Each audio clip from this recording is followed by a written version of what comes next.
চাল সিন্ডিকেটের মূল হোতা আব্দুর রশিদ গ্রেফতার হলেও কমেনি চালের দাম। 18 নভেম্বর সোমবার রাতে বাজার ঘুরে জানা গেছে গত সপ্তাহে কেজি প্রতি চালে বৃদ্ধি পায় 2 টাকা। কুষ্টিয়া পৌর বাজারের চাল বিক্রেতা শাপলা ট্রেডার্সের মালিক আশরাফুল ইসলাম জানান, বর্তমানে মিনিকেট চাল প্রতি কেজি বিক্রি হচ্ছে 70 টাকা, যা গত সপ্তাহে ছিল 68 টাকা। এছাড়া কাজল লতা 66 টাকা, আঠাশ চাল 58 টাকা ও মোটা চাল 49 টাকা কেজি দরে বিক্রি হচ্ছে। বাঁধন স্টোরের প্রোপাইটার আবুল জানান, আমরা মিল থেকে যে দামে কিনি সামান্য লাভে বিক্রয় করা হয়, তবে নাম না প্রকাশ শর্তে একাধিক বিক্রেতা বলেন চাল সিন্ডিকেটের মূল হোতা আব্দুর রশিদ। মিনিকেট চাল 68 ছিল, তা 70 টাকা বিক্রি হচ্ছে এবং অন্যান্য সব চালেই কেজিতে 2 টাকা করে বৃদ্ধি পেয়েছে। তবে আমরা তো মিলাদদের কাছ থেকে চাউল কিনে বিক্রি করি। মিলাদদের কথা, ধানের দাম যদি বাড়ে তাহলে চালের দাম বাড়বে, আর ধানের দাম যদি না বাড়ে তাহলে চালের দাম বাড়বে না। তো এই মুহূর্তে সরকার চাউলের উপর শুল্ক ফ্রি করেছে। শুল্ক ফ্রি করে যদি চাউল বিদেশ থেকে আমদানি হয়ে আসে, আমাদের দেশে আসতে থাকে, আর এই সময় আমাদের দেশে আমনের মৌসুম, নতুন ধান কাটা পড়ছে এবং নতুন মৌসুম, এই সময় চাউলের দাম আর বাড়ার সম্ভাবনা নেই। জানা গেছে Bangladesh auto major and husking mill মালিক সমিতির কেন্দ্রীয় সভাপতি ও কুষ্টিয়ার শীর্ষ চাল ব্যবসায়ী আব্দুর রশিদকে কারাগারে পাঠিয়েছেন আদালত।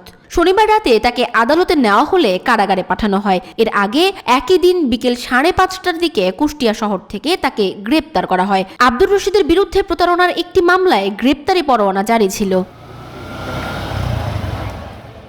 কুষ্টিয়া আদালতের পরিদর্শক জহুরুল ইসলাম জানান, শনিবার রাতে কুষ্টিয়া মডেল থানা পুলিশ আব্দুর রশিদকে আদালতে নেয়, পরে তাকে কারাগারে পাঠানো হয়েছিল। কুষ্টিয়া মডেল থানা সূত্র জানিয়েছিল, রাজশাহীর পুঠিয়া এলাকার ইনাম ফিড মিলের মালিক আতিকুর রহমানের সঙ্গে চাল ব্যবসায়ী আব্দুর রশিদের ব্যবসায়িক লেনদেন ছিল। পাবনার ঈশ্বরদীতে আব্দুর রশিদের রশিদ ওয়েল মিলস লিমিটেড নামের একটি তেলের কারখানা আছে।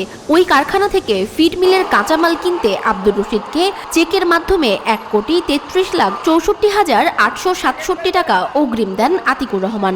টাকা নেওয়ার পর 1.5 বছর ধরে মালামাল ও টাকা কোনোটাই দিচ্ছিলেন না আব্দুর রশিদ। আমাদের এই বর্তমান দ্রব্যমূল্যের দাম, চাউলের দাম ঊর্ধ্বগতির কারণে সাধারণ জনগণের অনেকটা ভোগান্তিতে পড়েছে। স্বল্প আয়ের উৎসের মানুষগুলো অতি কষ্টের মধ্যে আছে। তারপর নতুন ধান ওঠার সাথে সাথে কিছুটা হলেও দামটা পড়তেও পারে, তাদের পড়লে পরে সাধারণ মানুষের জন্য খুবই ভালো হবে। চালটার দাম যেমন অতিরিক্ত হয়ে গেছে, এখন অতিরিক্ত একদম মাপ। এখন আগে চাল পাতাম 1200 টাকা, 1400 টাকা, এখন সে চালের দাম 1600 থেকে 1700, 1800 টাকা। এই সিন্ডিকেটের ভিতর থেকে আমরা সিন্ডিকেটটা আমাদের বন্ধ করতে হবে এক কথায়। 2023 সালের 13 August Rajshahi chief judicial magistrate আদালতে আব্দুর রশিদ ও তার প্রতিষ্ঠানের ব্যবস্থাপক মেহেদী হাসানকে আসামি করে মামলা করেন আতিকুর রহমান। সেই মামলায় সমন জারির পর আব্দুর রশিদ হাজির না হওয়ায় তার বিরুদ্ধে পরোয়ানা জারি করেন আদালত। চাল সিন্ডিকেটের মূল হোতা আব্দুর রশিদ গ্রেফতার হওয়ার পর সিন্ডিকেট ভেঙে দ্রুতই দাম কমে আসবে এমনটি প্রত্যাশা করেন সাধারণ মানুষ।